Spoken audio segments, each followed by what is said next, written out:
राजकीय महाविद्यालय बूंदी में बीए प्रथम वर्ष में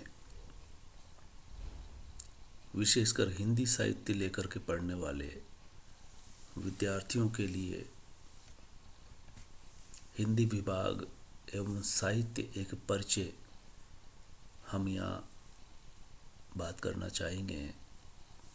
इस विषय से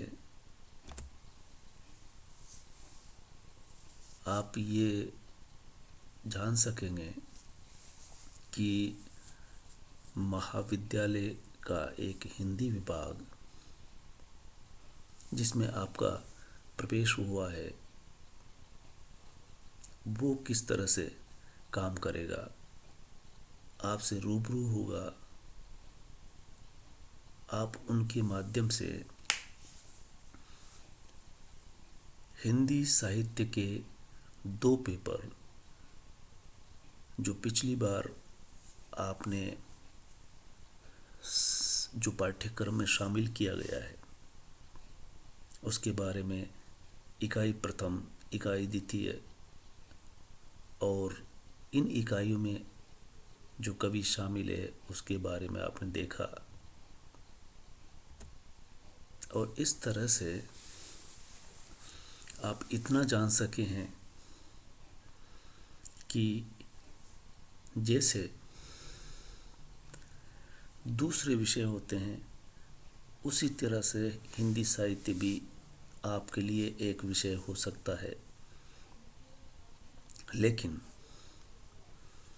अगर आप गहराई से विचार करेंगे और अगर रुचि से इसे समझेंगे या जीवन का हिस्सा बनाएंगे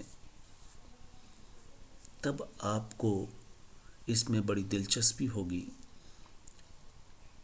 यह विषय जीवन से जुड़ा हुआ है, बेहद नज़दीकी से जुड़ा हुआ है। यहाँ तक कि कोई भी विषय आपसे उतना आपके नज़दीक नहीं लगेगा। यहाँ तक कि आपको अगर थोड़ी सी भी रुचि आप में पैदा हो तो आप इसे विषय के रूप में, उस तरह से भार के रूप में, या जैसे कोई काम किया जाता है वो काम करने के बाद थकान होती है, उस तरह से इसमें थकान होने वाली नहीं है। बल्कि आप इसे दिलचस्पी से पढ़ेंगे। कैसे पढ़ेंगे? क्योंकि जिसे हम कहानी कहते हैं और कहानी को आप दादा दादी, नाना नानी से सुनते आए हैं, या यूँ कहें कि समय बदल गया और दादा दादी उस तरह से कहानी अब नहीं सुनाते, आप नहीं सुन पाते। ये वक्त किस तरह से बदलता है और वक्त तेजी से बदल रहा है। आप इस वक्त में समय जैसे दौड़ रहा है, उस समय में आप क्या करें, कैसे करें, इस तरह के सवाल आपके साथ होंगे। इनके जवाब भी साहित्य के माध्यम से मिल सकते हैं। लेकिन आज मेरा मकसद इतना है कि आप जिस विषय को चुने हो उस विषय के बारे में और उस विषय को पढ़ाने वाले के बारे में मैं एक परिचय देना चाहूँगा। आप इन दिनों इस ग्रुप में अलग अलग तरह के वीडियो, अलग अलग तरह के प्राध्यापकों द्वारा बनाए गए और आप देख रहे हैं, सुन रहे हैं, समझ रहे हैं।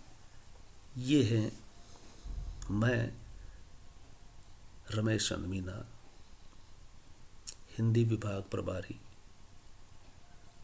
दूसरे हैं मैडम डॉक्टर अनीता यादव।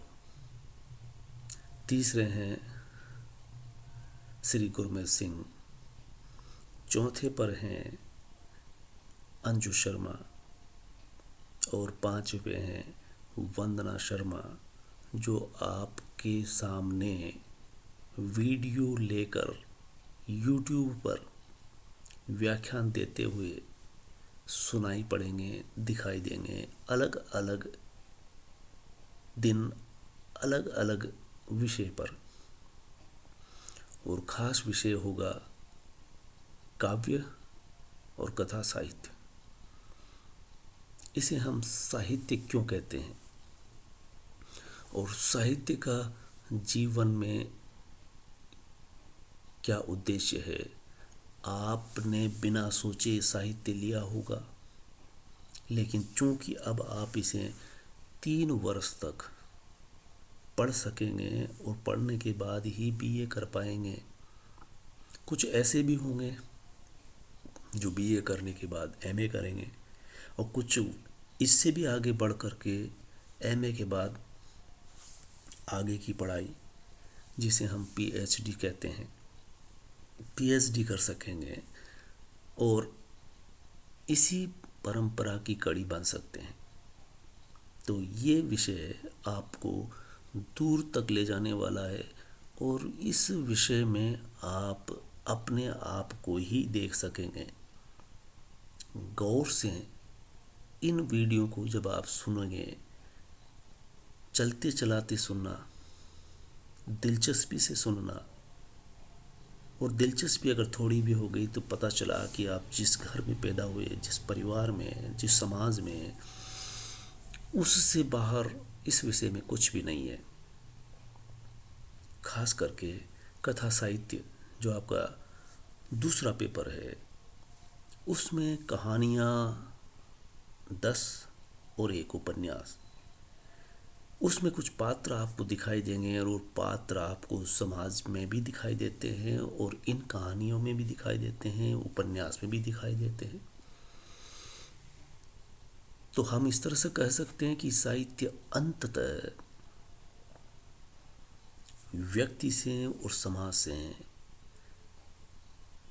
बनता है और वही दिखाई देता है पात्र के रूप में और पात्रों के रूप में समाज। तो इस तरह से आप ये न समझें कि आप जो पढ़ने जा रहे हैं वो आपके आसपास की ही चीज़ें हैं। फ़र्क इतना है कि अलग अलग विधाओं में ये क्यों कर लिखा जाता है। लिखने वाले भी आपके समाज से हैं, रचनाकार जिसे कहते हैं। तो इस तरह आप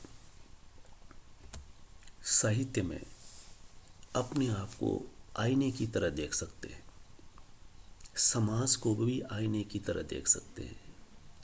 समाज बदल रहा है, इसका एहसास भी साहित्य कराता है। बाबा आदम के काल का साहित्य, आज का साहित्य, कल का साहित्य इस तरह से बदल रहा है जैसे समाज बदल रहा है। साहित्य आपको आपकी छवि दिखाएगा, समाज को बदलते हुए दिखाएगा। इस बदलते हुए समाज में आपकी क्या भूमिका हो सकती है, ये सवाल भी आपके जहन में उठेगा, और इस तरह से आप आसानी से इस विषय को बिना भार के, बिना तनाव के पढ़ सकेंगे।